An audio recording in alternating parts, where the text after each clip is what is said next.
If you know your motor racing, then the name Mike Hawthorn might ring a bell with you. He was Britain's first Formula One Grand Prix champion in 1958. And apparently he was given a Lancia motor car by the one and only Enzo Ferrari. And you might well see that car on Shropshire's country roads this weekend in company with scores of its fellow cars. I've got Lee Proudfoot here, who's been doing some organising. Lee's from Coalbrookdale, and Neil Cundy's here as well. And we're standing by a beautiful Lancia. It's not just any old Lancia, though, is it, Neil? No, this car belonged to Mike Hawthorn. It was part. This is the one, then? This is the Mike Hawthorn car. It's a 1954 4th Series Aurelia and was part of his salary for driving for Ferrari in 1954. Leather seats? Yeah, leather seats. Wood steering wheel? Yeah, special steering wheel designed for Mike by Nardi. Yeah. Yeah, personally. How many gears? 4. Right. Yeah, 2.5 litre V6 engine. It's the world's first V6 was fitted to this car. The world's first? Yeah. Is it thirsty? About mid-20s, depending how enthusiastically you drive it. Yeah. How much has it been rebuilt?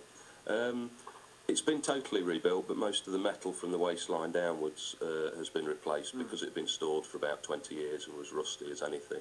The mechanics have been completely overhauled, but most of the important bits, the interior, the personal bits that define it as the Hawthorn car have been kept and restored in original condition. So it was personalised, really? Yeah, the interior was fitted out at the Pininfarina factory to Mike Hawthorn's specifications, so it was his colours, his choice of seats. They're not standard Lancia colours or indeed standard Lancia seats. They were done to his specification. And what do you reckon to his taste then? Is it all right? Pretty good, pretty good. Yeah, you're quite happy with it? Yeah, we were quite happy with it, absolutely, yes. Yeah. Who did all the hard work? Who rebuilt it? The vast majority of it was done by my father. The body work, the metal bashing was done by a professional who did a super job, but the mechanics, the putting it together and more importantly the paying was done by my father. Are they standard tyres? Yes, yeah. So you can still get the tyres, you know? Yeah, you can still get the tyres. Yeah. There's not a lot you can't get for these cars. Some of it's expensive and you have to chase it around a bit maybe to get it, but it's all gettable and doable. Yeah. Perseverance. How reliable has it been in its life? Because I was mentioning on the radio earlier on that in the 1980s I was working for a radio station in Leeds, and the garage lent me a Lancia. Well, nothing like this, a 1980s Lancia, but it was a bit of a rust bucket, to be honest. This one's been fine. I mean, I think it's a case of if you look after them, they work. If they don't, they're complicated and they can give you some problems. But since my father's restored this, he's done over 30,000 miles in it, and it's just come back only 2 weeks ago from doing 5,500 miles in Spain over 3 weeks with my father driving. And it's, to my knowledge, never let him down. Never let. Yeah.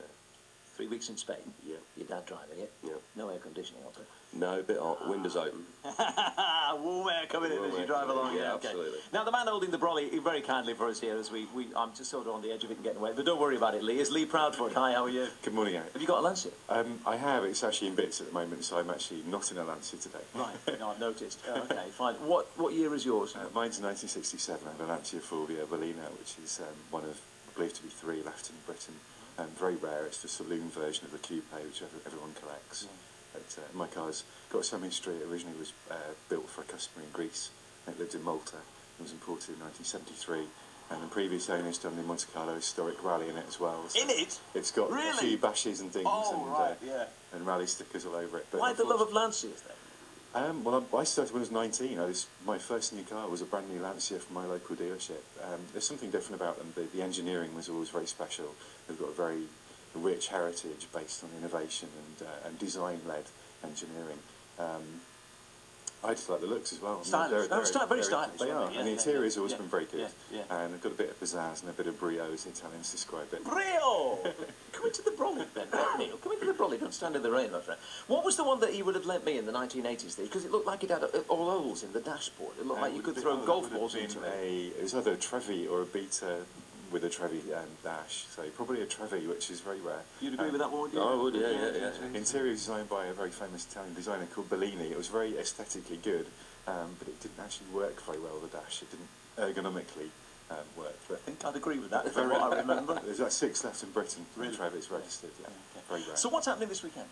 This weekend is it's an amalgamation of the Giro di Salopia, which is an event that myself and other local Lancia owners have organised for, this is the 3rd year. It was so successful last year, the Lancia Motor Club decided to incorporate it into the annual rally and AGM, and the Concours d'Elegance, where we judge the cars for their condition and originality. So this weekend we've got about 40-50 people staying at the Albrighton Hall Hotel, just north of Shrewsbury. In Lancia, with the Lancias? In Really? the car park structure block this morning. It looks a bit more interesting than normal. And we are doing a big drive today in the rain, all around Shropshire, with a choice of drives to go and see all the lovely Shropshire countryside and attractions. Then tomorrow, everyone parks up, we do the judging, and we do the official AGM bit as well. But it's just a weekend, lots of good food, lots of good cars. And all lots this of talk good about people. Lancia and other things and too. Italian words that a lot of us can't understand. Yeah, we've got guests from Italy coming over. Yeah. We've got a guy who's got a very rare older version of the Aurelia that Neil's got here. Yeah. And we've got somebody from Lancia who's come over to talk to us on Saturday evening. See, look at those pedals. The pedals, they don't come out the floor. They sort of come at you, don't they? Really, as opposed to coming up from the floor. Neil, just do us a favour, mate. Just give it a quick whirl, will you? Let's